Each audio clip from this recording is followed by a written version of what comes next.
Assalomu alaykum hammaga. Siz My Anime News kanalidasiz. Bugungi videoda sizlar bilan 2026-yilda chiqadigan, hozircha aniq bo'lgan mashhur animelar haqida gaplashamiz. Video qiziqarli bo'ladi, shu uchun oxirigacha ko'ringlar. Qani unda boshladik. 2026-yilda juda ham ko'plab animelarning davomi chiqadi va mashhurlari ham ko'p. 2026-yilni Jujutsu Kaisen animesi boshlab beradi. Anime har hafta bitta qismdan chiqadi. So'nggi 24-qism esa iyun oyida chiqariladi. Animening 3-sezoni Cooling Game'ga bag'ishlanadi va o'yin boshlandi. O'yin Kenjakuga tegishli va qatnashmaganlar qisqa qilib aytganda o'lishadi. Ball to'plamaganlar ham o'lishadi. Oddiy odamni o'ldirsa 1 ball, jodugarlarni o'ldirsa esa 5 ball. O'yinda 3 xil kategoriyada ishtirok etishadi. Birinchisi yosh jodugarlar, ularga Yuta, Yuji, Maki kabilar kirishadi. Ikkinchisi qadimgi mavjudotlar, Sukunaga o'xshagan. Uchinchisi esa la'nat kuchi hali ochilmagan oddiy odamlar. Kanalda esa birinchi, ikkinchi qismlarning to'liq tahlili bor va 3-sezonning so'nggi katta ehtimol bilan Gojoning muhrdan chiqishi bo'ladi va keyingi proyektda Gojo Sukuna jangini ko'ramiz. Videoning eng qiziqarli qismi Solo Leveling, Qora Clever, Frieren, Toki qasoskorlar qismi hali oldinda. Shu uchun chiqib ketmasdan videoni oxirigacha ko'ringlar. Davom etamiz. Jodugarlar jangidan keyin yana Mappa studiyasidan Jahannam jannati animesining 2-sezoni premyera qilinadi. Voqealar Edo davriga o'xshash Yaponiyada bo'lib o'tadi. Gabimaru afsonaviy shinobi, Bosh, Halol laqabli qotil, u o'limga hukm qilingan, lekin o'lmaydi. Hukumat unga tanlov beradi. Agar Elixir of Life ni topsang, ozod bo'lasan deydi va orolga yo'l oladi. Orol tashqi tomondan jannatga o'xshaydi. Ichida esa mutantlar, tanani buzuvchi mavjudotlar, Tensen deb ataluvchi xudolarga o'xshash mavjudotlar bor. Asosiy mavzular esa hayot va o'lim, gunoh va kechirim, inson istagi va qo'rquv haqida. 2-sezonda shu voqealarning davomini ko'ramiz. 2-sezon 11-yanvardan boshlab premyera qilinishini boshlagan va 12 qismdan iborat bo'ladi. Kapimaru, Sagiri va boshqalar Shisenkai orolidagi murakkab va xavfli yo'lni davom ettirishadi. Ular eng kuchli Tensen liderlari bilan to'qnashishadi. Barcha sirlarni ochib, elixirni topish maqsadida yana kurashishadi. Undan keyin 5-aprelda o'sha mashhur One Piece animesining Elbaf arki boshlanadi. Mangaga qaraydigan bo'lsak, taxminan 30-40 ta qismdan iborat bo'ladi va yana Luffyning sarguzashtlarini ko'ramiz. Elbaf bu gigantlar mamlakati bo'lib, One Piece dunyosidagi eng qadimiy va hurmatli qabilalardan biri hisoblanadi. Mangada Elbaf arki World Century, Road Panigal va Luffyning tarixi bilan chambarchas bog'liq. Strafhead piratsiz bu yerga yetib boradi va gigantlar ularning urf-odatlari, jang san'ati va siyosati bilan tanishadi.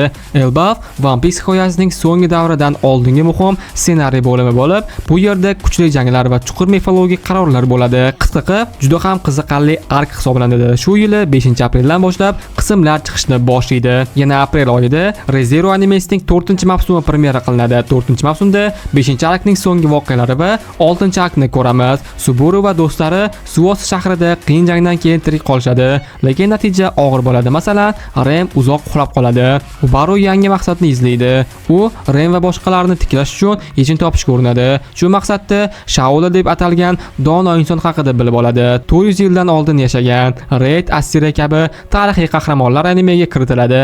U mashhur 3 qahramondan biri bo'lib, dunyoni saqlagan deb eslatiladi. Xullas, qiziq bo'lishi aniq va bu anime haqida ko'p ma'lumotim yo'q. Qismlar soni esa 40 tacha atrofida bo'ladi. Ikkinchi marta esa tugallangan Mening qahramonlik akademiya animesining maxsus qismlari chiqadi. Unda biz mangadagi 431-bob, ya'ni anime yakuni, 8-sezondan keyingi epilogik hikoyani ko'ramiz. Bu epizod esa anime manga oxiridagi qo'shimcha hikoyani animatsiya qiladi va unda Deku hamda Ua sinf 1A bitiruvchilari 8 yil o'tib professional qahramonlar sifatida ko'riladi. Bu uchrashish anime original hikoyasi tugagandan keyin ham davom etayotgan 10 yillik maxsus loyihaning bir qismi bo'lib, jumladan boshqa tadbirlar ham rejalashtirilgan. Masalan, global konsert turnesi. Xullas, 2-mayda chiqadigan loyiha yangi mavsum emas, balki maxsus epizod, bonus ova bo'lib, anime dunyosini epilog bilan boyitib tugatadi. Endi hali sanasi aniq bo'lmagan, lekin 2026-yilda chiqadigan animelar haqida gaplashamiz. Birinchisi Solo Leveling animesining 3-sezondan oldin chiqadigan anime filmi. Ya'ni 3-sezon 2027-yilda chiqsa, shu yili Solo Levelingdan katta bir anime filmni ko'ramiz. Voqealar esa Axchin Guild arkini o'z ichiga oladi. Jinwoo yangi Axchin guildasini tuzadi, ularni boshqaradi va jamoa rasman shakllanadi. Bu anime syujetini global maydonda olib chiqadigan birinchi qism bo'ladi.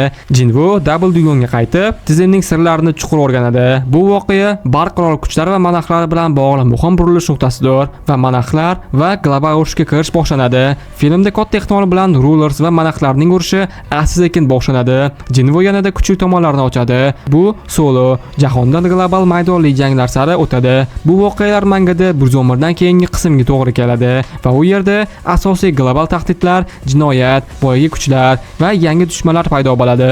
Shu voqealarni katta ehtimol bilan shu yilda ko'ramiz. Undan keyin esa 3-sezon chiqariladi. Yana 2026-yilda Qora Cleaver animesining 2-sezoni taqdim etiladi va 2026-yilda treyler chiqishi kerak edi, lekin Crunchyroll 2026-ni olib tashlab, Coming Soon yozuvini yozib qo'ydi. Animening davomi chiqishi 2025-yilda tasdiqlangandi va anime 2026-yil oxirida yoki 2027-yilga o'tib ketishi ham mumkin. Ikkinchi sezonda biz shuncha vaqt anime to'xtagan sababli Spade Kingdom Raid arki va undan keyingi manga voqealarini ko'ramiz. Spade Kingdom arki bu mangadagi eng katta janglardan biri bo'lib, Asta, Yuno va boshqa sehrgarlar Spade qirolligi va uning qorong'u kuchlari bilan yuzma-yuz kelishadi. Xullas anime 2027-yilda ham chiqib qolishi mumkin va Bleach animesidan ham yangi proyekt ko'ramiz. U 4-bo'lim Musibat deb nomlangan. Aniq 2026-yil iyul oyida chiqadi. Bu animening final qismi bo'lib, 1000 yillik urush arkining 4 va yakuniy bo'limi sifatida chiqariladi.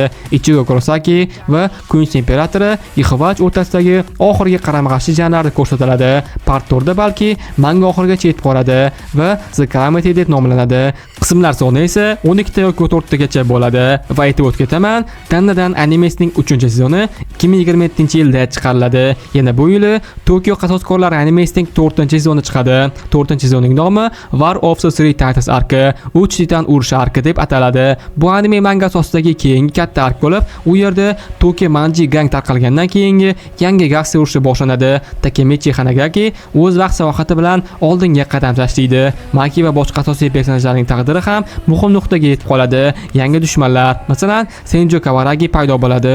Bu ark Tokyo qasoskorlari hikoyasining eng dramatik va mavqeli qism nuqtalaridan biri. Bu anime haqida ham uncha ko'p ma'lumotim yo'q. Va Frieren so'nggi manzilga kuzatuvchi animesining ham bu yili 2-sezoni chiqadi va 16-yanvardan boshlab premyerasi boshlangan. Birinchi mavsumda iblislar shohini yengib, tinchlik o'rnatilgach, elf sehrgar Frieren yosh shogirdi Ferent hamda jangchi Stak yangi yo'lga otlanishadi.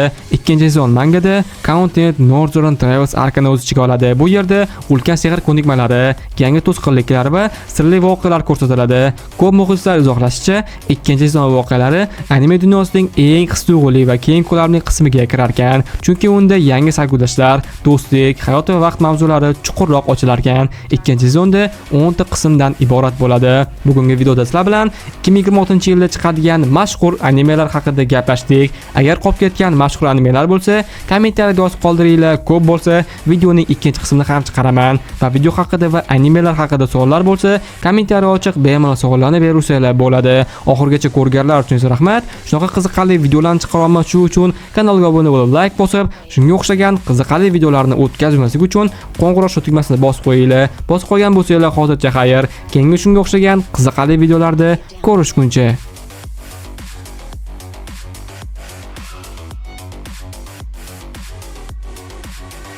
Darkwave.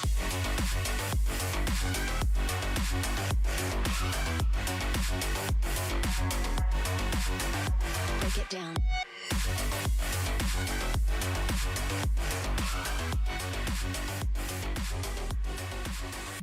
Darkwave.